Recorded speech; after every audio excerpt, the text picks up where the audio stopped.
The well-known multi-billionaire Berkshire Hathaway vice chairman Charlie Munger claims that the first $100,000 is the most difficult to accumulate. It isn't just him who believes this. Several more people who have amassed wealth do as well. The same can be said about reaching the $1 million mark. Once you've reached $100,000, the next one usually comes much faster. And without even realizing, you've amassed $200,000, then $300,000. And eventually, once you've reached the $1 million mark, the second one will seem to take just a portion of the amount taken in contrast to the first. This is appealing to those of us who believe our wealth is growing more slowly than we would like. But why does it get smoother? Let's look at why it takes an overwhelmingly long time to reach the $100,000 mark, and explore some things you can do to accelerate the process so you can get to be wealthy years earlier. This is Usable Wisdom, where we will be showing you the latest tips and tricks in the financial space, as well as business and entrepreneurship. And in this video, I'll walk you through why the next $100,000 is so easy and the first so hard. But before we do that, make sure to subscribe and hit the notification bell, so you'll be updated whenever we upload new videos like this. Yet another hindrance that many people face is the process of actually starting to invest. Investing can appear to be a low priority, and it is frequently pushed to the back burner. You'll be scratching your head wondering how you're going to retire before you know it. How many people do you know who would begin investing if they had more funds? They plan to invest as soon as they start earning more money. Claiming you'll invest when you have more money is akin to saying you'll put wood on fire as soon as it starts generating heat. You invest because you want more money, not because you have too much. Risk is also another common excuse. Most of us know a coworker or friend who avoids investing because it is too risky. Deciding to take the first step is the most challenging. When the finish line appears so far away, it's easy to put something off until later. You must do the heavy work to reach the first $100,000. That is, you must personally contribute the majority of your funds. When your portfolio reaches a certain size, compound interest begins to work its magic. Even if the returns as a percentage do not necessarily increase, the returns in dollar amounts do. For instance, if a $5,000 investment generates a 10% return in 1 year, the difference is only $500 and is barely noticeable. Working a few extra hours now and then could easily net you $500. And when viewed in this light, can appear insignificant. When a $100,000 investment earns a 10% return, that's $10,000, which is a great place to start when it comes to replacing your salary. Once it reaches $1 million, a 10% annual return equals $100,000. That's a lot of money, far more than many people make at their jobs, and seeing such rapid growth is exciting. People would say that when their portfolio reaches $100,000, they begin to see improvements in their investments. The rate at which the snowball grows accelerates once it starts rolling.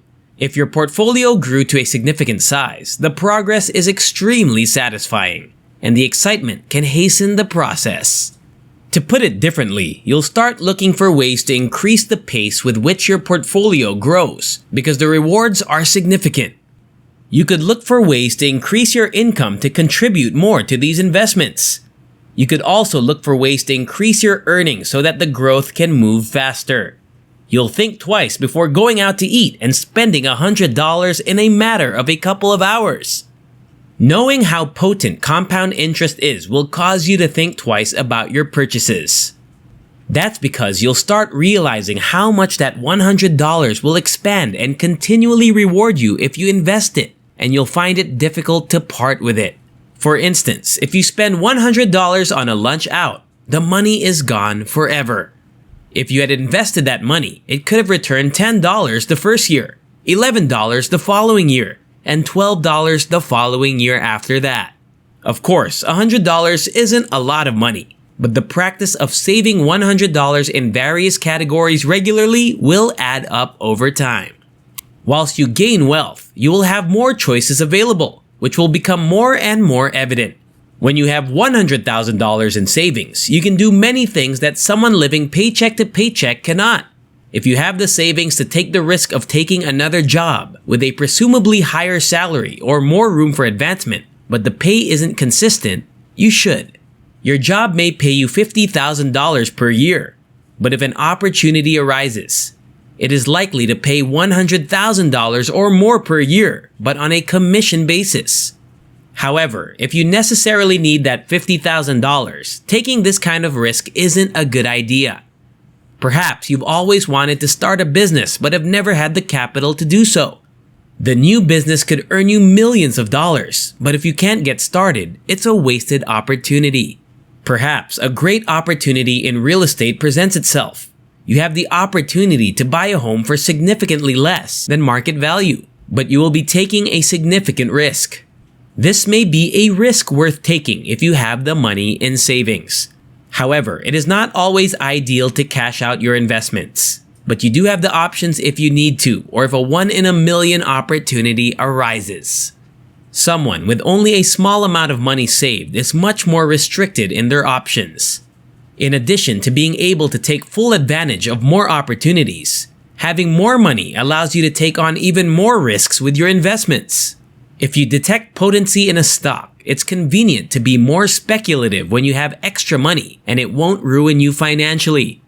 If that investment doesn't work out, you should still have other options. Your friend might present you with a new investment opportunity and you won't go bankrupt if it doesn't work out. Someone with little money to invest in something like this does not have the option to do so. If you're still attempting to work on the $100,000 milestone, there are a few things you can do to expedite the process. Because the majority of these funds will be contributed by you, you should concentrate on increasing the amount you save. This is the most effective way to expedite the process. You must increase your income if you want to save more money regularly. This could be accomplished by working a second job on weekends or a couple of nights per week, with the extra money going directly into savings. Start a side business to supplement your income. Spending money on unnecessary items should be avoided. Would you really like to spend $100 on a dinner out? Or would you rather save that money for a special occasion? Remember that counting pennies is only a temporary measure until you achieve your goal and can relax a little. Avoid large car payments for vehicles that are simply unnecessary, for those expenditures are common reasons why people never reach $100,000, let alone $1 million. It will be easier to just keep doing what you're doing once you've become acquainted with the process of saving and investing. Once you have a considerable amount of money, you will be accustomed to figuring out ways of earning extra money and saving it.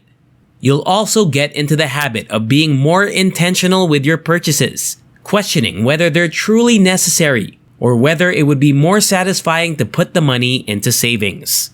Besides that, you will be at ease with taking risks when investing in different market cycles, and you may even learn how to fully capitalize on them. According to Charlie Munger, once you reach the $100,000 mark, you can ease off the gas a little. Although the first million is the next milestone, it becomes easier because the majority of your investments will most likely be the result of compound interest, rather than money you must personally earn.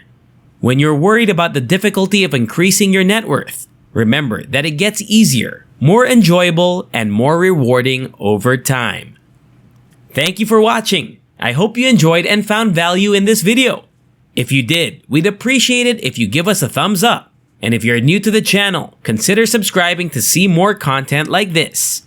With that said, have a great day and I'll see you all in the next one.